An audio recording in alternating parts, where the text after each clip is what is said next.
नमस्कार दोस्तों, स्वागत है आपका एनसीईआरटी एटलस के नए अध्याय में। इस चैप्टर में अपन नए प्रश्न और नए विचारों के बारे में पढ़ेंगे। नए प्रश्न और सबसे पहले तो ये अपन पढ़ते हैं कि नए प्रश्नों की उत्पत्ति कैसे हुई, कैसे फिर इन प्रश्नों के उत्तर की खोज में नए विचार उत्पन्न हुए। अपन ने पहले पढ़ा कि ऋग वैदिक युग में कृषि पशुपालन का विकास हुआ और उत्तर वैदिक काल में और विकास की प्रक्रिया आगे बढ़ी। जब कृषि में अधिशेष हुआ, क्योंकि कृषि उत्पादन हमने पढ़ा था कि कृषि उत्पादन बढ़ने लगा, क्योंकि कृषि में नवीनीकरण हुआ था, कृषि से संबंधित किए जाते थे, उनका भी विकास हुआ। तो ऐसे में उनके पास, लोगों के पास जब स्थायी जीवन वो जीने लगे तो उनके पास कुछ वक्त बचा। तो वक्त आप भी खाली समय में, आपने भी कभी सोचा आप कभी खाली समय बैठे, आजकल तो फ़ोन हो गया है तो वो स्क्रॉलिंग करते जाओ वो चीज़ हो गई। लेकिन लोगों के पहले पास में ऐसा कुछ संसाधन था नहीं, तो उनके मन में नए प्रश्न उठे। प्रश्न क्या थे कि इस जीवन का अर्थ क्या है, ये जीवन क्यों है, जीवन के बाद का जीवन क्या होगा, मतलब कि मृत्यु के पश्चात क्या होगा, पुनर्जन्म से संबंधित प्रश्न, जगत से संबंधित प्रश्न, मनुष्यों से संबंधित प्रश्न, ईश्वर से संबंधित प्रश्न, ये प्रश्न उठे।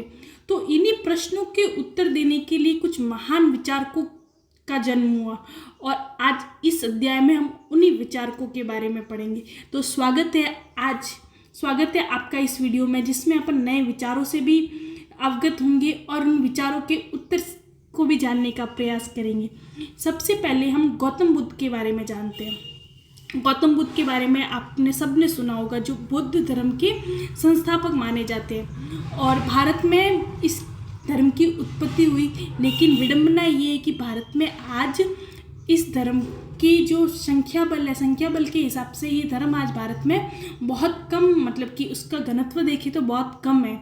लेकिन दक्षिण एशिया में आज भी इस धर्म को पालन करने वाले बहुत से लोग हैं। लेकिन इस धर्म की उत्पत्ति भारत में ही हुई और उस धर्म को उत्पन्न करने वाले जो महान व्यक्ति थे वो थे गौतम बुद्ध।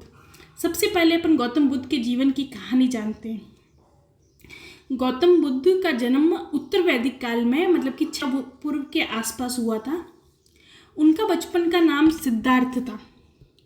जैसे अपन के भी बच्चे टीटू कुकी वैसे नाम होते थे, तो उनका भी बचपन का नाम जो बुद्ध नाम पड़ा ना, वो तो बाद में जब उनको ज्ञान प्राप्ति हुई ना उसके बाद पड़ा। जब पहले उनका नाम था सिद्धार्थ शुक्ला नहीं, सिद्धार्थ, ठीक है, सिद्धार्थ। इनका जन्म हुआ था एक बड़े घराने में हुआ था, क्षत्रिय परिवार में हुआ था और मतलब संपन्न परिवार, क्षत्रिय परिवार जो मतलब कि क्षत्रिय कुल में था, ठीक है, परिवार बहुत संपन्न था।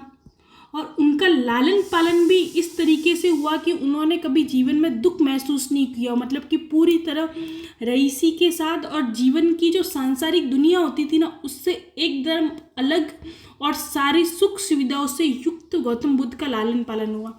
तो उन्होंने कभी जीवन में दुख देखा ही नहीं था, कि दुख को महसूस, कभी दुख देखा ही नहीं कर, क्योंकि उनको पूरी तरह से इस तरीके से पाला पोसा गया था कि उनको एक खरोच भी नहीं कभी महसूस हुई। लेकिन जब वो 21 साल की उम्र में अपनी घर की 4 दीवारी से बाहर वास्तविक दुनिया में गए, तो उनको मतलब कि एकदम से आप किसी एक ऐसे कमरे में हैं जिसमें सारी सुख सुविधा है, लेकिन जैसे एसी है, कूलर है, आपने कभी गर्मी महसूस ही नहीं की, गर्मी मौसम वगैरह कुछ महसूस नहीं किया। लेकिन जब एकदम से कमरे से बाहर जाते हो और वो दुनिया एकदम से अलग है, तो आपको महसूस होता है कि वास्तविक दुनिया क्या है, क्या मौसम में परिवर्तन हो रहा है।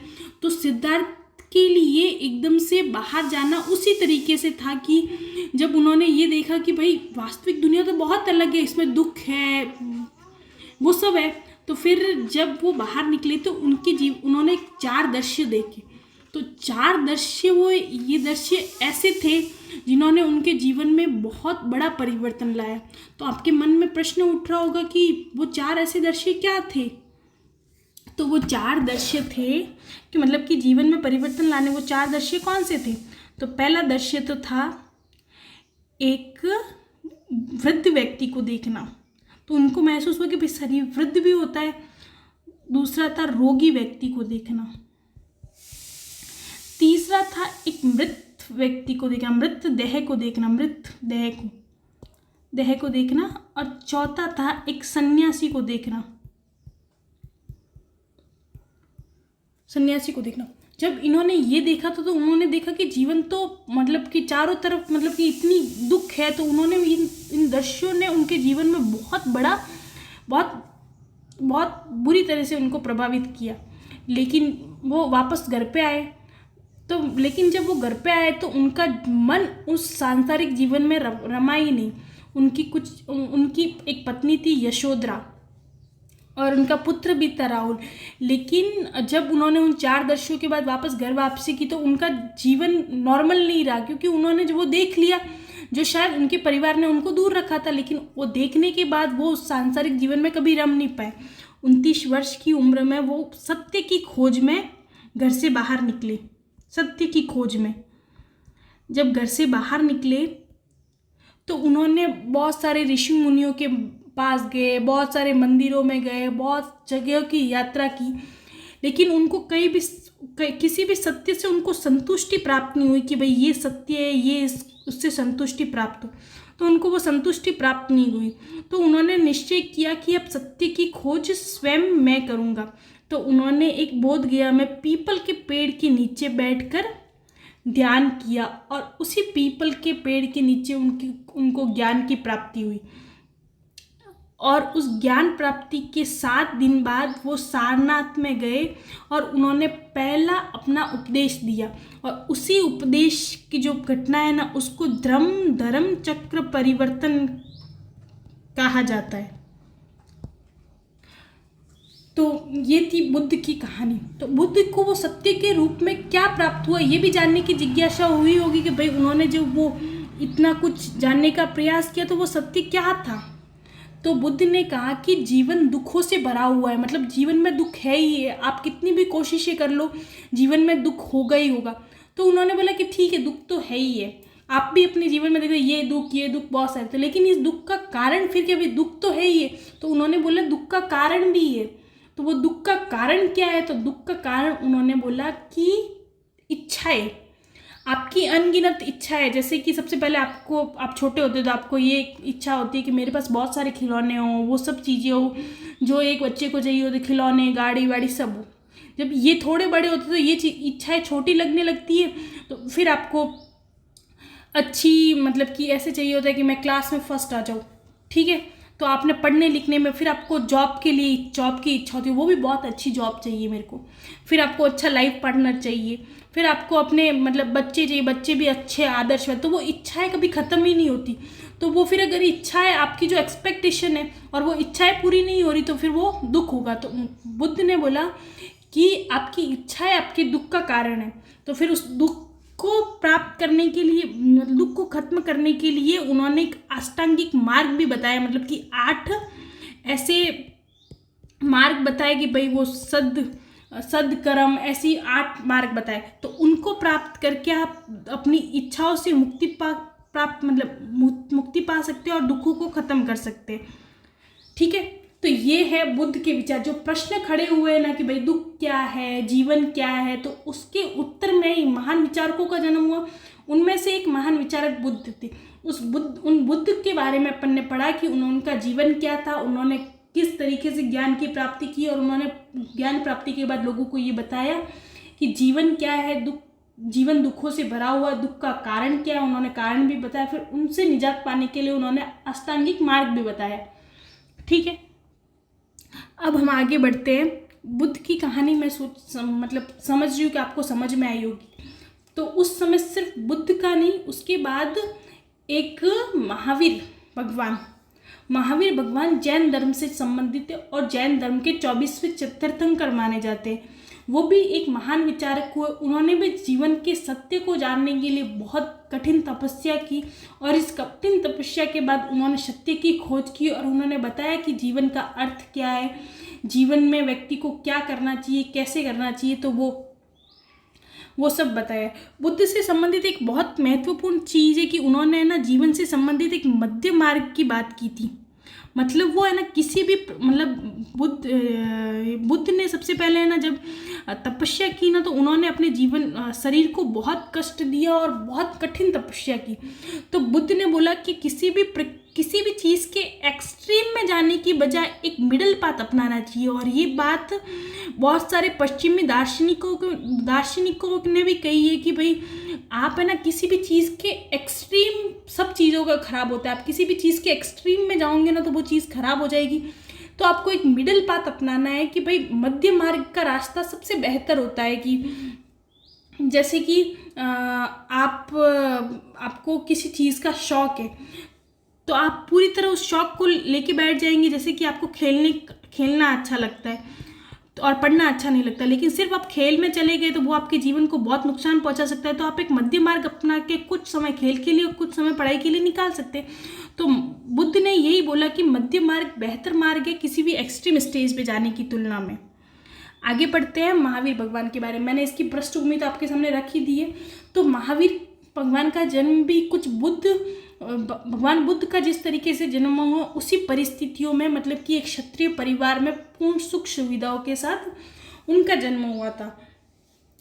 लेकिन उनको भी जब संसार में उनका मन नहीं रमा, सांसारिक जीवन उन्हें मतलब सही नहीं लगा, उनके मन में भी धीरे धीरे जिज्ञासाएं पैदा होने लगी, तो वो जीवन उनको रमा नहीं। तो उन्होंने भी 28-29 वर्ष की उम्र में घर को त्याग दिया और सत्य की खोज में निकल पड़े।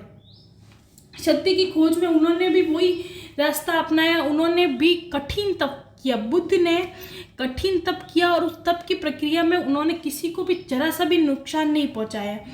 और उसके बाद उन्होंने ये चीज़ बताई कि हर जीव में आत्मा है। मतलब उन्होंने बोला कि छोटी से छोटी, फिर वो निर्जीव वस्तु है उसमें भी आत्मा है, मतलब कि हर चीज़ में आत्मा है। उन्होंने हर चीज़ में आत्मा होने की बात की, मतलब कि सार्वभौमिकता वाली बात की भाई कि सब में आत्मा है और किसी भी जीव को नुकसान नहीं पहुंचाना। फिर वो पेड़ों को काटने की बात हो, और आपने कभी नोटिस किया हो तो जैन लोग कभी कृषि नहीं करते, क्योंकि कृषि के कारण बहुत सारे जानवरों की मृत्यु हो जाती है। तो कृषि जैन धर्म में नहीं की जाती। जैन धर्म के लोग कृषि भी नहीं करते और ये अहिंसा को अपना परम धर्म मानते हैं। तो अहिंसा उनके लिए सबसे बड़ा धर्म है। और उन्होंने 5 एक तो अपरिग्रह, मतलब कि किसी प्रकार का लोभ लालच नहीं करना, संपत्ति को इकट्ठा नहीं करना, अहिंसा, अपरिग्रह, अहिंसा, चोरी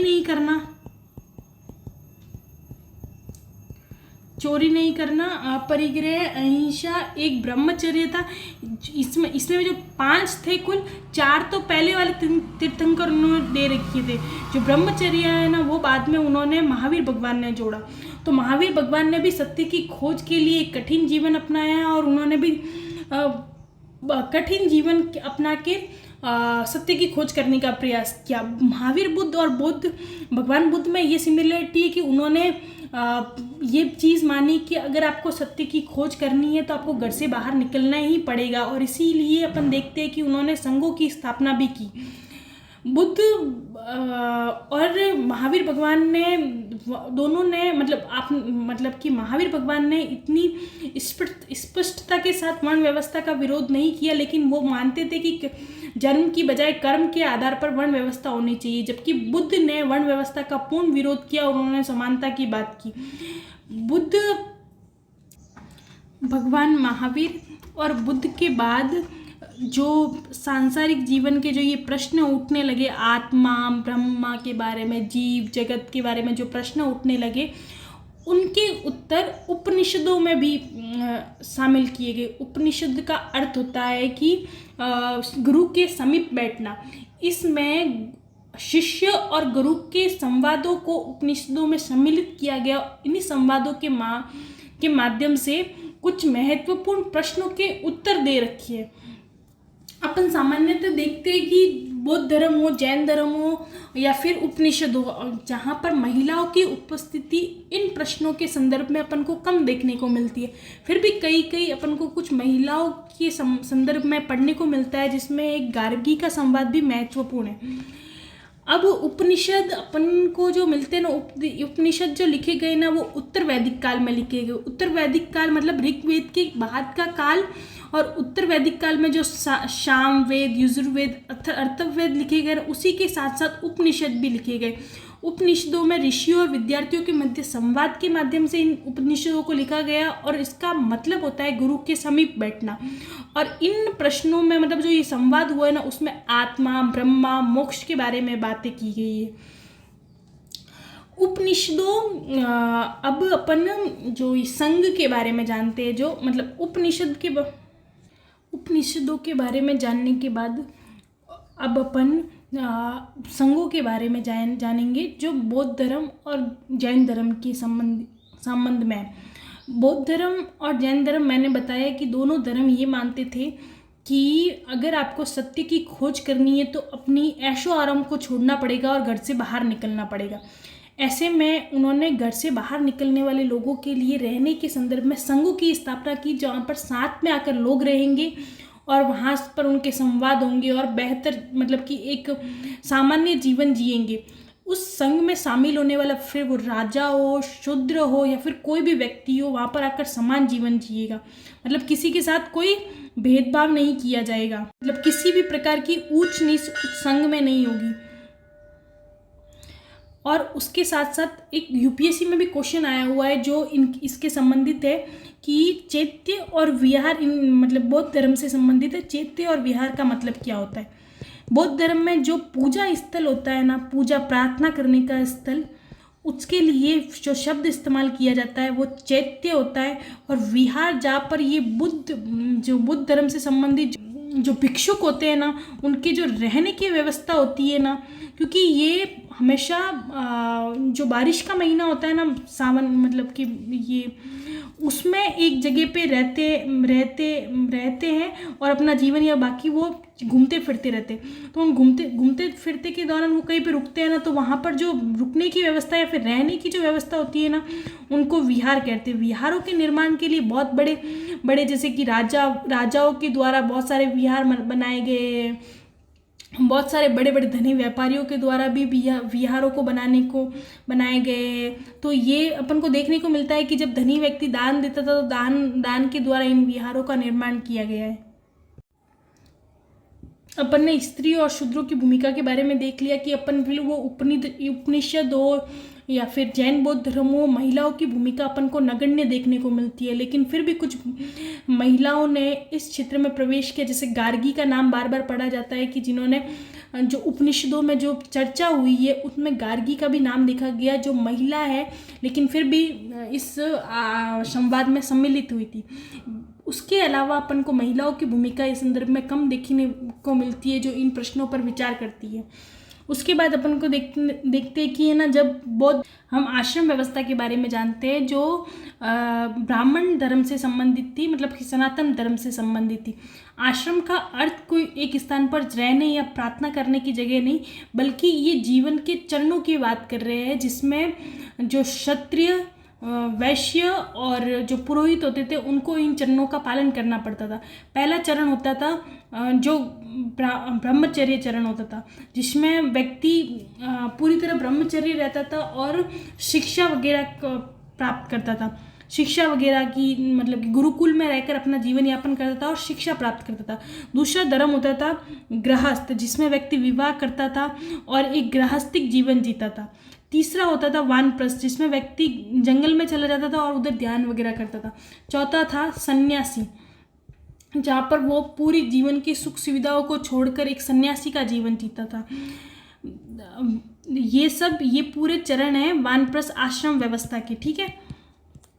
इसमें महिलाओं और शूद्रों के लिए अलग व्यवस्था थी। महिलाओं को और शूद्रों को वेदों को पढ़ने की इजाज़त नहीं थी। मतलब कि जब अपन देखते हैं ना कि ये क्या नाम है, ब्रह्मचर्य में उनको ज्ञान प्राप्ति, मतलब ये पुरुषों से संबंधित थी, जहाँ पर वो ज्ञान प्राप्त करते थे। महिलाओं से अपेक्षा की जाती थी वो अपने पति जिस मार्ग पर चले उन्हीं का अनुसरण करें और उनको वेदों वगैरह को पढ़ने की अनुमति नहीं थी। तो इस चैप्टर में अपन ने क्या क्या जाना कि जब विकास की प्रक्रिया आगे बढ़ी तो लोगों के मन में कुछ प्रश्न उठे। उन प्रश्नों का जवाब देने के लिए कुछ महान विचारकों का आगमन हुआ, जिसमें महावीर, भगवान बुद्ध और उपनिषदों में भी इन प्रश्नों के उत्तर दे रखे। और उन उपनिषदों के बाद अपन ने जो आश्रम व्यवस्था है उसके बारे में पढ़ा। तो आई होप आपको ये चैप्टर समझ में आया होगा। आपको कोई भी क्वेरी हो आप कमेंट सेक्शन में लिख सकते हैं। आज मैंने जो पढ़ाया है उसमें बहुत सारे क्वेश्चन, 1-2 क्वेश्चन यूपीएससी में भी आ चुके हैं। जैसे मैंने चैत्य और विहार के संबंध में पढ़ा है, उससे रिलेटेड क्वेश्चन यूपीएससी में आ चुका है। बौद्ध और जैन धर्म तो यूपीएससी के लिए क्रूशियल है। हर वर्ष कोई न कोई क्वेश्चन बौद्ध धर्म और जैन धर्म से संबंधित प्रीलिम्स में आता ही आता है और मेंस के संदर्भ में भी वो काफ़ी उपयोगी है। अगर आपको इस संदर्भ में कोई भी क्वेश्चन पूछना है तो आप कमेंट सेक्शन में लिख सकते हैं। मैं आपके प्रश्नों के उत्तर देने की कोशिश करूँगी। धन्यवाद।